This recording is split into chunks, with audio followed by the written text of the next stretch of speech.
Alright, yeah, welcome back to some more Magic Arena, and this week we're going to be taking a look at one of my favourite cards from Guilds of Ravnica. I've managed to construct a pretty sweet little deck with it.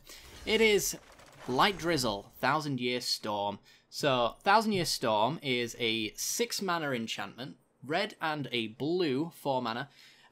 It says, whenever you cast an instant or sorcery spell, you copy it for each other instant and sorcery spell you've cast before it this turn. You may choose new targets for the copies. So the idea is that we try to cast as many spells as we possibly can on the same turn, so that we can make several copies of that spell and chain it off. Storm in Modern is basically built around a lot of mana generating instants. We don't really have any in Standard, and judging by Thousand Year Storm existing, we're probably not going to either. What we do have, however, is Brassey's Bounty. This is probably the best mana generator in Standard at the moment. At 7 mana for a sorcery, it says, for each land you control, create a colourless treasure token with sack this artifact, add 1 mana of any colour. So, for 7 mana, we can generate 7 tokens, effectively doubling our mana. Now, if we have cast this as the second spell this turn, with Thousand Year Storm out, then we actually create twice as many. So let's use 7 as the example, since we're casting it on turn 7. We end up getting 14 treasure tokens out of a Brassey's Bounty. We can also use things like Mission Briefing as well, another Guilds of Ravnica set. You may notice that the vast majority of this deck is Guilds of Ravnica. I'm very much into a lot of the new cards at the moment, so we're going to be playing around with those. But yes, Mission Briefing is 2 blue. It's effectively Snapcaster Mage in Standard without the body. 2 blue mana for instant speed. Surveil 2, which is like Scrying. However, if you put it to the bottom, you're actually putting in the graveyard, which is exactly where we want it to be. And it says, Surveil 2, choose an instant or sorcery card in your graveyard. You may cast that card this turn.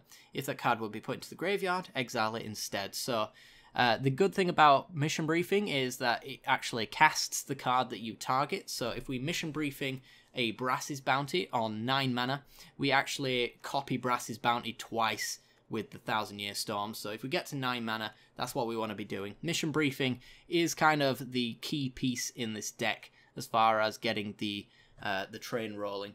We can't win without Brassey's Bounty for the most part, because we need virtually infinite mana, which Brassey's Bounty can get us there. Mission Briefing helps us to find that. We also have a lot of cantrips as well, and a lot of card draw spells. We have Search for Escanter, because any card that interacts with instants and sorceries should probably be running this card. It says, 1 and a blue. At the beginning of your upkeep, look at the top card of your library. You may put it into your graveyard. Then, if you have 7 or more cards in your graveyard, you may transform it into Azcanta the Sunken Ruin. Most of you know what this card does, but it adds blue mana, pays 3. You can also look at the top 4 cards of your library. You get to reveal a non-creature card, which is our entire deck, and then put it into your hands. So it can find us Thousand Year Storm, it can find us Brassey's Bounty if that's what we're looking for, counter spell if we need it, and even a Fog as well. So the reason I'm running Fogs is mostly because there aren't good enough board wipes in the format at the moment, especially in blue and red anyway.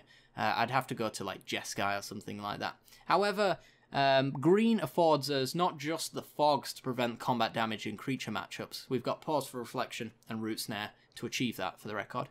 But it also allows us to use Circuitous Route. So, 4 mana, search your library for up to 2 basic land cards and or gates. Put them onto the battlefield tapped, and then shuffle your library. So, allows us to find gates. We can find Izzet Guild gates with that, because we are a base blue-red deck. We only need 1 green to make the deck work. So we're not really hunting for that. That being said, there aren't really many green guild gates you want to be running in this deck, because none of them are actually green-blue. Simic is not in the deck, and green-red Gruul isn't here either. It's probably going to pop up in the next format, so I expect this deck to improve somewhat in the next set release, so that's going to be fun. But yeah, it allows us to go find some dual lands from our deck. If not, we just grab some basics and things like that. And yet again, can be copied with Thousand Year Storm in order to ramp like crazy. Getting this before turn 6 with the Thousand Year Storm is very nice, because it actually means that we can play this a lot sooner. This deck usually wins around turn 7, I believe, if you manage to get a circuitous, I don't really know how to pronounce that word. But, you know, if we manage to get this down early, then we get our storm down early, which means we can bounty early, things like that. I think that's about the gist of the deck, really. We're running 4 copies of Sinister Sabotage as a counterspell, just to make sure that we can survive long enough. Depending on the matchup, it's basically for control. We're kind of going half and half between control and creature matchups, because the metagame's not really set in stone at the moment, so you've got to kind of play as though everything is viable. So control, we're playing Sinister Sabotage in order to get our 1000-Year Storm through. Once we've got this through, it doesn't really matter if our opponent's running counter spells, because he can't counter all of the copies, so that's something that we need to be aware of. And then obviously for creature matchups, we've got Root Snares and Pause for Reflection in order to prevent combat damage. The win condition, you might be asking, how the hell do we win the game? Because I'm not seeing one. Lightning Strike. Lightning Strike is our win condition. Yeah, it's like Bells and Lock combo all over again. 1 and a red, instant speed. Lightning Strike deals 3 damage to any target. So, it's a nice little removal spell. We can take down Mana Dorks in the early game if we're afraid of, like, Llanowar Elves into Steel Leaf Champion, things like that. We can take care of Electromancers if we're up against another blue-red deck.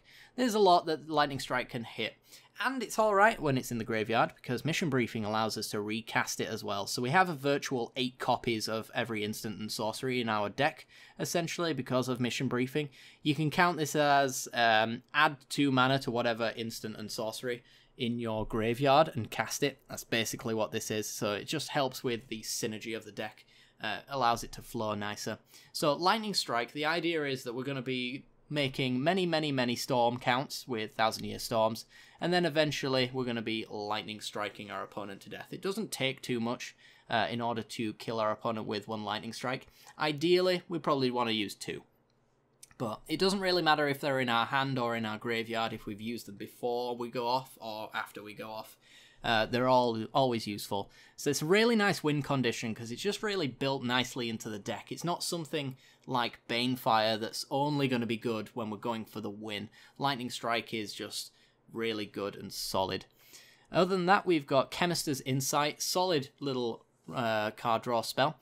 3 and a blue for instant speed, draw 2 cards. Pretty reasonable. It's almost like Glimmer of Genius, but a little underpowered. It does have Jumpstart, however. Jumpstart says that we can discard a card, and then we can cast it from our graveyard. So we can fill our graveyard for Search for Azcanta and replace the instant, essentially. Discarding and drawing is not too bad with a 1000-Year Storm, because Chemist's Insight can then start drawing you 4 cards, 6 cards, 8 cards, depending on your storm count.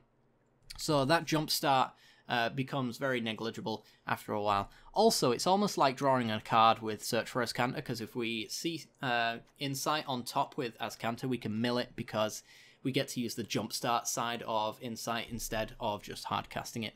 A lot of the times, though, you probably want it in hand because drawing cards is cool. So, that's essentially the deck anyway. I do recommend watching the matchups to show you exactly how the deck works. The mana base is pretty simple. We've got 5 islands, 4 mountains, and 4 forests. The 4 forests are basically just to cast our fogs, so we don't really need too much there. We're running 3 copies of Hinterland Harbour just to make sure that we hit our green mana, because it is very nice to hit it on foil, so I need to make sure that I've got that. The splash may be a little bit too heavy, but we'll have to see.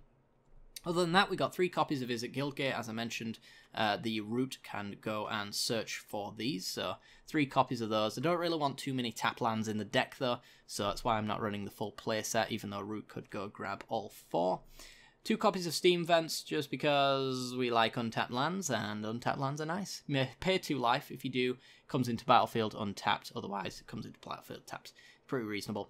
And Sulphur Falls, 4 copies of this one. Enters the battlefield tapped unless you control an island or a mountain. So our islands and mountains in our basics speak for themselves. Also, Steam Vents is an island and a mountain. Another reason not to run 4 copies of Guildgate is because it's neither a island or a mountain. So we can't really get double red and blue untapped on turn 2 with a Guildgate now. So that's kind of the idea.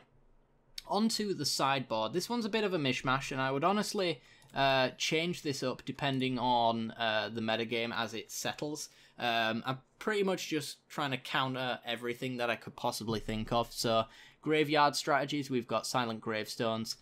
Cards in graveyards can't be the target of spells or abilities. Most things that interact with the graveyard in this manner have probably rotated at the moment, but I'm just keeping in here as an option if it does become relevant. So something to be aware of, that the sideboard itself is subject to change. I will mention that this main deck is actually pretty good in best of 1. Works just fine as it is. Sideboard's just an upside if you want to go for best of 3. Running 2 copies of Blink of an Eye because we can't really deal with Planeswalkers. So Blink of an Eye allows us to bounce non-land permanents to our opponent's hand. If we kick them, we draw a card. It works really well with Thousand Year Storm as well, because then we can bounce multiple non-lands, really set our opponent back. It's almost like a River's Rebuke at that point. 4 copies of Negate for control matchups. Yet again, if we have an issue with Planeswalkers, then we can bring the Negates in and deal with those right there. 3 copies of Fiery Cannonade just to deal with creature matchups. So 3 mana, instant speed, 2 damage to each non-pirate creature. I don't expect many pirates to show up, so that's something to be aware of. It's like it's pretty much the best board wipe that blue-red has available, certainly green. It's just to bring in here if we do end up getting hyper aggroed out. Instant speed removal is quite nice. And then we got an extra copy of Pause for Reflection, yet again for those creature matchups. If it comes along, we can sort that out.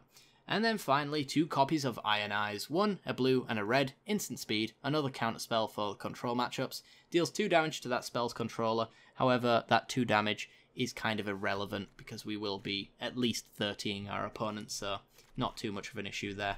I've come across a lot of life gain decks. This deck does not really care about my opponent's life all that much. It can easily just 50 them with the right setup, so something to be aware of. It is not an easy deck to pilot. I will forewarn you that this deck is very, very weird to pilot, so keep that in mind if you do choose to build this. You're going to have to learn it. I'm even making mistakes. I come out at the end of a loss and realise that there's been one play that I've made that could have won me the game. I've done that a few times in playtesting this.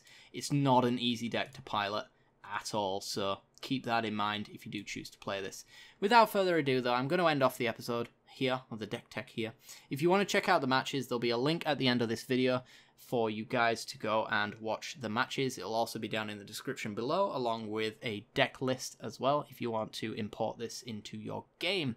I do highly recommend checking out the matches. It is an absolute sweet best of 3, and it goes pretty interestingly. So I hope to see you all in games. Let me know what you think down in the comment section below about this deck. And if you've been playing with Thousand Year Storm, tell me how you've built yours, because I did try a Is It deck, didn't work out, so I splashed green. There's also an argument, I think, to splash white and go with like life gain cantrips and board wipes and things like that. So yeah, many ways to build this deck. This is the one that I've gone with. It's doing quite well. Anyway guys, thank you very much for watching. I'll see you next time. Bye bye.